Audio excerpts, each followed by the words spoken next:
ഷാദലി ഇതൊക്കെയാണെങ്കിൽ ഈ പ്രശ്നങ്ങളൊക്കെ ഉണ്ടെങ്കിൽ തന്നെയും ഈ കേന്ദ്രം ഈ നിലപാട് തുടർന്നാൽ ഇപ്പോൾ നമുക്കൊരു ഫിസ്ക്കൽ മാനേജ്മെൻറ്റ് റെസ്പോൺസിബിലിറ്റി ആക്റ്റൊക്കെ ഉണ്ട്. അത് കേന്ദ്രത്തിനും ബാധകമാണ്, സംസ്ഥാനങ്ങൾക്കും ബാധകമാണ്.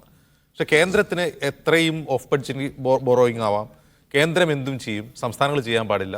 അതിൽ തന്നെ പ്രതിപക്ഷം ഭരിക്കുന്ന സംസ്ഥാനങ്ങൾക്ക് ഈ കടമെടുപ്പ് പരിധിയിൽ ഇളവുകളുണ്ട്. ഇപ്പോൾ മധ്യപ്രദേശിനാണ്ട് 30 ലക്ഷം കോടി രൂപയാണ് അവരുടെ കടം. പക്ഷെ അവരോട് ഇത്ര ഒരു ഹാർഡായിട്ടുള്ള സമീപനം കേന്ദ്രത്തിനില്ല, എന്നാൽ കേരളത്തിനോടുണ്ട്. ഈ പ്രശ്നങ്ങളൊക്കെ മുന്നിൽ ഇത് പരിഗണിക്കേണ്ട, കാരണം നാളെ നിങ്ങളും ഭരിക്കാനുള്ളതാണല്ലോ ഈ സംസ്ഥാനം.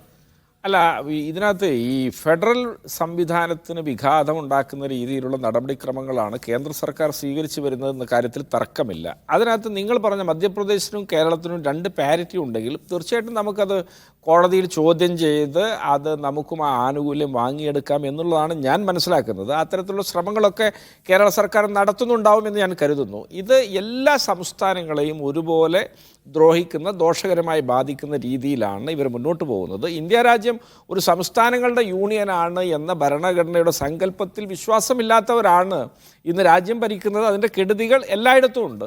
അപ്പോൾ അതിനെ നേരിടേണ്ട ഒരു വിധമൊക്കെ നമ്മൾ എല്ലാവരോടും കൂടി ആലോചിച്ച് കൂടി ചേർന്ന് രൂപപ്പെടുത്തേണ്ട ഒന്നാണ്. കേരളത്തിന് മാത്രമല്ല ഈ ദുര്യോഗമുള്ളത്. ഇനി ഞാൻ ഒരു കാര്യം പറയട്ടെ, ഇവിടെ ഈ നൗഷാദ് MLA ആവർത്തിച്ച് ഈ ആശുപത്രികളെക്കുറിച്ച് ഇങ്ങനെ അദ്ദേഹം ആവേശം കൊള്ളുന്നുണ്ട്. ഈ ഉമ്മൻചാണ്ടി സർക്കാരിൻ്റെ കാലത്ത് ഇവിടെ ഈ ഹൃദയം, വൃക്ക, കരൾ, പിന്നെ വേറൊരു രോഗം കൂടിയുണ്ട്, എനിക്ക് എൻ്റെ പേരറിയില്ല, അങ്ങനെയുള്ള ആന്തരിക അവയവങ്ങളെ ബാധിക്കുന്ന രോഗികൾക്കുള്ള ചികിത്സ അവിടെ സൗജന്യമായിരുന്നു. ഇവിടെ കാരുണ്യ ബെനവലൻ ഫണ്ട് ഉണ്ടായിരുന്നു. ഇവിടെ കാരുണ്യ ലോട്ടറി അതിനു വേണ്ടി ഉണ്ടായിരുന്നു. ഇവിടെ ദാരിദ്ര്യരേഖയ്ക്ക് താഴെയുള്ള കുടുംബത്തിലെ മുഴുവൻ അംഗങ്ങൾക്കും ഇവിടെ ഇൻഷുറൻസ് ഉണ്ടായിരുന്നു.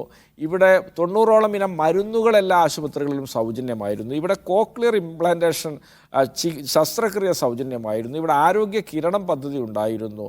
അങ്ങനെ പിന്നെ അതുപോലെ മാതൃ ശിശു ആരോഗ്യ പരിരക്ഷാ രംഗത്തെ ഒരു നിശ്ചിത കാലയളവിലേക്ക് വലിയ സൗജന്യം സർക്കാർ അനുവദിച്ചിരുന്നു. ഇതൊന്നും ഇന്ന് ഈ സംസ്ഥാനത്തില്ല. പിന്നെ ഏത് നേട്ടമാണ് ഈ ആശുപത്രികൾക്കുള്ളത് എനിക്ക് മനസ്സിലാവുന്നില്ല. ഇവിടെ ഈ നഗ്നനായ രാജാവിനെ നോക്കിയിട്ട് അയാളുടെ ആടയാഭരണങ്ങളും അയാളുടെ വേഷഭൂഷകളും ഒക്കെ വർണ്ണിക്കും പോലെ ഇവരിങ്ങനെ ആശുപത്രിയെ നോക്കി വർണ്ണിക്കുന്നത് എന്താണെന്ന് മനസ്സിലാവാത്ത.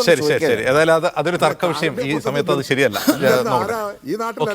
വളരെ നന്ദി Shri M Naushad MLA, Shri N Shamsuddin, KP Naushadali ഇത്രയും സംസാരിച്ചത്.